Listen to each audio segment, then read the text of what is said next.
Hello दोस्तों, मैं हूं जगदीश जोशी। आज की इस वीडियो में मैं आपको बताऊंगा कि आप लोग डिजिटल मल्टीमीटर के कनेक्शन किस तरीके से करोगे। आप लोगों ने इस टाइप के डिजिटल मल्टीमीटर्स को बहुत से एलटी पैनल्स में देखा होगा, या फिर हम लोग कई बार अपनी मशीन्स में भी इस टाइप के मल्टीमीटर्स को यूज करते हैं।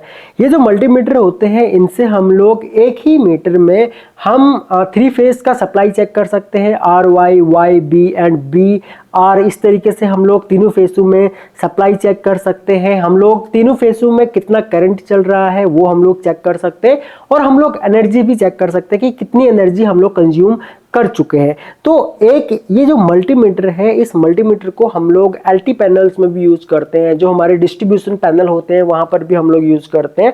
तो इसके कनेक्शन किस तरीके से करेंगे वो हम लोग आज की इस वीडियो में समझने वाले हैं। तो सबसे पहले इस डिजिटल मल्टीमीटर का मैं पावर ऑन करता हूं। पावर ऑन करके मैं एक बार इसके अंदर का फंक्शन आप लोगों को दिखा देता हूं, फिर हम लोग कनेक्शन के ऊपर जाएंगे। तो यहाँ पे देखो, मैंने इसकी पावर ऑन कर दी है। पावर ऑन करने के बाद यहाँ पे हमको वोल्टेज शो करेगा ये L1 L2 L3 का, और यहाँ पे जो L1 L2 L3 का वोल्टेज शो करेगा ये न्यूट्रल के साथ में करेगा, यानी कि L1 और न्यूट्रल के साथ का वोल्टेज यहाँ पे शो करेगा, L2 और न्यूट्रल के साथ का वोल्टेज यहाँ पे शो करेगा, L3 और न्यूट्रल के साथ का वोल्टेज यहाँ पे शो करेगा। सेम यहाँ पे L1 में कितना करंट ले रहा है वो मुझे यहाँ पे शो करेगा, L2 और L3 यहाँ पे हमें करंट शो करेगा। उसके बाद यहाँ पे देखो वोल्टेज और करंट दोनों हमको यहाँ पे शो करेगा।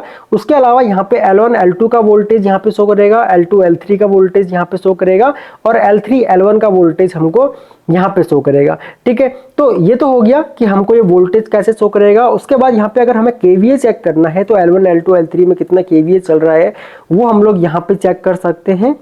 ठीक है, और उसके अलावा यहाँ पे हम लोग फ्रीक्वेंसी चेक कर सकते हैं कि भाई तीनों फेसों का फ्रीक्वेंसी कितना है। ठीक है, उसके बाद यहाँ पे अगेन करंट यहाँ पे हमको शो कर ही रहा है। ठीक है, तो इस तरीके से उसके बाद अगर हमको पैरामीटर वगैरह सेट करने हैं तो हम लोग यहाँ पे पैरामीटर्स वगैरह भी यहाँ पे सेट कर सकते हैं। ठीक है, इस तरीके से आप लोग यहाँ पे पैरामीटर सेट कर सकते हो। बाकी पैरामीटर किस तरीके से सेट करेंगे हम लोग, वो हम लोग आने वाले लेक्चर्स में देखेंगे। अभी हम लोग एक काम करते हैं, हम लोग इसके कनेक्शन समझ लेते हैं कि कनेक्शन हम लोग इसके 3 फेज में और सीटी के कनेक्शन किस तरीके से हम लोग इसके करते हैं वो हम लोग एक बार यहाँ पे समझ लेते हैं। तो यहाँ पे गाइज डिजिटल मल्टीमीटर का ये बैक का साइड है, और यहाँ पे अगर आप लोग टर्मिनल्स देखोगे तो सबसे ऊपर जो A1 और A2 के टर्मिनल्स है ये सप्लाई के टर्मिनल्स है। मींस कि ये जो हम लोग सप्लाई देंगे तो यहां से हमारा कंट्रोलर ऑन होगा, जैसे कि मैंने अभी आपको थोड़ी देर पहले करके दिखा रहा था। उसके बाद ये जो 3 टर्मिनल हैं ये RS485 के टर्मिनल्स हैं, जहां पे आपको ग्राउंड B और A ये 3 टर्मिनल्स मिलेंगे। इनकी हेल्प से आप लोग इस डिजिटल मल्टीमीटर को किसी PLC के साथ में या फिर SCADA DCS के साथ में आप लोग कनेक्ट कर सकते हो, या फिर अगर किसी अदर स्मार्ट कंट्रोलर के साथ में अगर आप लोग कनेक्ट करना चाहो वो आप लोग यहाँ पे इसको कर सकते हो। उसके बाद यहाँ पे एक एक्स्ट्रा कंट्रोलिंग के लिए 3 टर्मिनल्स दिए हुए हैं, कॉमन NC एंड NO, जहाँ पे आप लोग 5 एम्पियर टू 50 वोल्ट AC तक यहाँ पे कंट्रोल कर सकते हो। ठीक है, उसके बाद नीचे यहाँ पे करंट ट्रांसफॉर्मर्स के इनपुट दिए हुए हैं। ये 6 इनपुट्स हैं यहाँ पे I1 K1 I2 K2 and I3 K3, और यहाँ पे वोल्टेज इनपुट है जो कि आपका मैन 3 फेज का सप्लाई आएगा, वो यहाँ पे आएगा आपका neutral L1 L2 and L3। तो अब हम लोग यहाँ पे कनेक्शन समझ लेते हैं कि कैसे इसके कनेक्शन होंगे। सबसे पहले यहाँ पे हम लोगों का इनपुट आएगा जो कि R, Y, B और न्यूट्रल होगा, और हम लोग सबसे पहले क्या काम करेंगे, यहाँ पे अपना जो सप्लाई है वो हम लोग यहाँ पे A1 और A2 पे कनेक्ट करेंगे ताकि हमारा कंट्रोलर ऑन हो सके।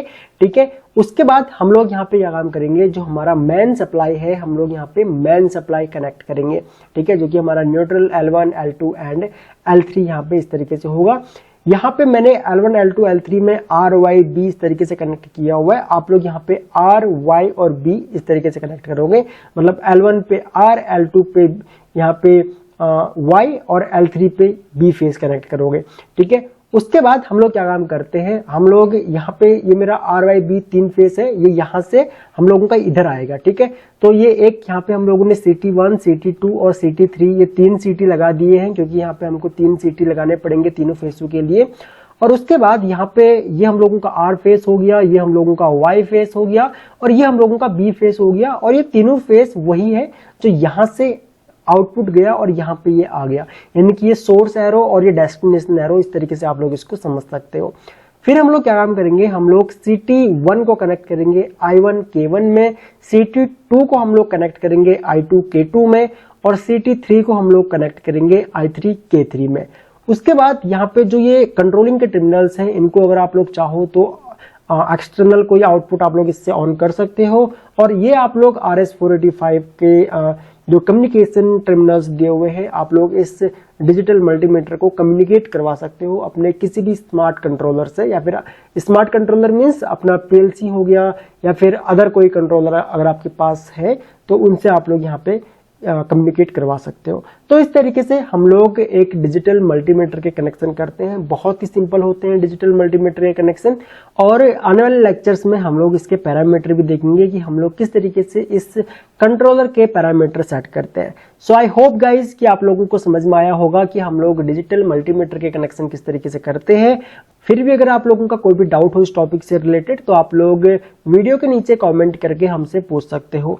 सो इस वीडियो लेक्चर में इतना ही गाइज, थैंक्स फॉर वॉचिंग। मिलते हैं अपने नेक्स्ट वीडियो लेक्चर में।